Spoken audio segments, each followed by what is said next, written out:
Hi all, we are on a closet declutter mission today. I'm loading up on tincture water to stay extra healthy and my own personal herbal tea remedy which I wild foraged. My first tip in closet decluttering, stay hydrated. Have your water and tea close by. I'm so loving this 7th gen easy dose free and clear. It's awesome. Which brings me to my second tip, start a chore that you don't have to be present for. Tip 3, don't wait until all of your laundry is clean. Just have most of it. Otherwise, you might procrastinate and put it off. Tip 4, always have your box and your bag for donation. Project 333 has always worked for me in the past. In a previous video, I combined it with other methods, which really worked wonders for simplifying my wardrobe. Afterward, I was left with all these randos, stuff I still like, but only sometimes wear. Today is about letting go. I've been taking mental notes on anything I didn't love the last time I wore it. So tip 5, watch my previous video and try Project 333. Tip number 6, after trying Project 333, pull out all those randos and give them one last go. For me, giving these items one last chance in an outfit really affirmed that I could let it go. Goodbye, unflattering stuff that I don't love. My closet is already looking and feeling so much better. Tip number 7, if it's crammed in there, definitely pull that out. Today, I'm also trying to let go of as many synthetic materials as I can. What I mean by this is a few documentaries really pointed out to me that we can change how rapidly our earth is being polluted with textiles. Which brings me to tip number 8, thrift it, yo. Stop buying new items and stop buying fast fashion. Note the company. Also note that it said plus size XL. That's fast fashion, always trying to make women feel larger than they are. I'll be keeping this nice light linen shirt instead. Letting this go, a friend had given it to me and I will make sure that it still gets use. Of course, I'm going to keep my favorite sweaters, even though they are both wool blends. I just don't have the finances to swap out all of my clothing for all natural fibers.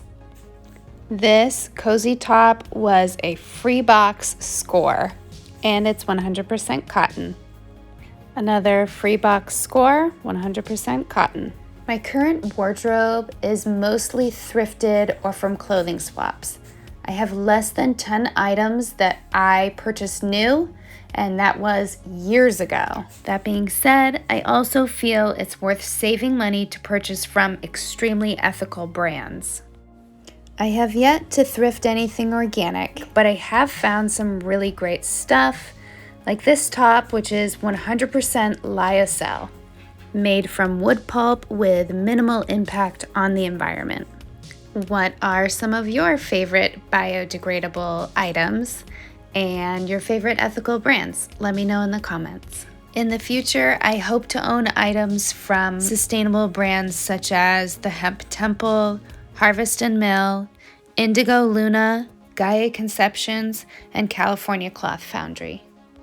Tip number 9, do your research and find some ethical brands that you love. I recently learned that 80% of cotton is GMO, sprayed with pesticides over millions of acres in Texas, where there's also an increase in brain tumors. These pesticides also lead to mental illness. There were 250,000 farmer suicides over 16 years in India.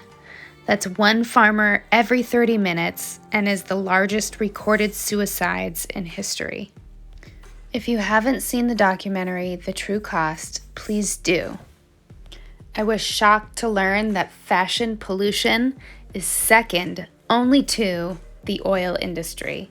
and that Americans throw away 11 million tons in textile waste each year, which is non-biodegradable, which is why I just can't participate in fast fashion.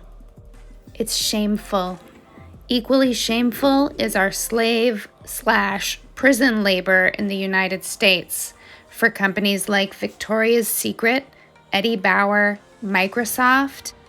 Indeed, it's true. Your Victoria's thong was made for 23 cents an hour by a prisoner, maybe brought in on a drug charge, which should be decriminalized anyway. In Portugal, drug use went down after it was decriminalized. Oh, and in Portugal, prisoners vote first.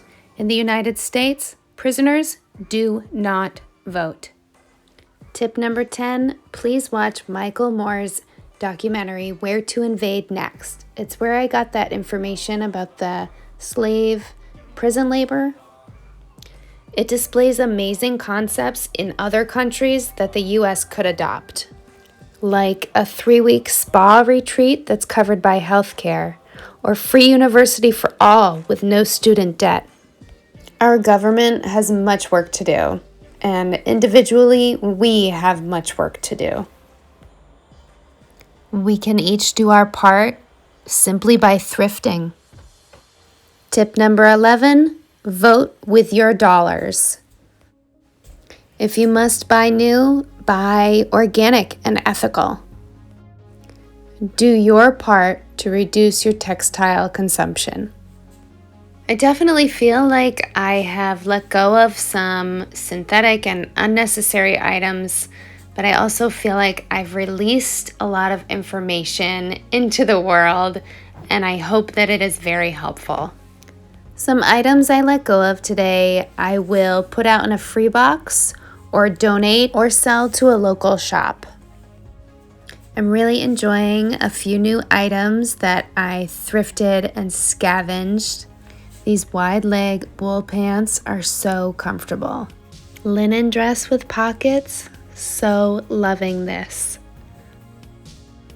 And these awesome overalls are another free box scavenge. Final tip, number 12, I really do stand by the idea of choosing what you want to keep. In that way, Project 333 really worked for me. I chose what I loved, and in the end, I was able to see what I wanted to get rid of. Thanks for watching. Take care and be well.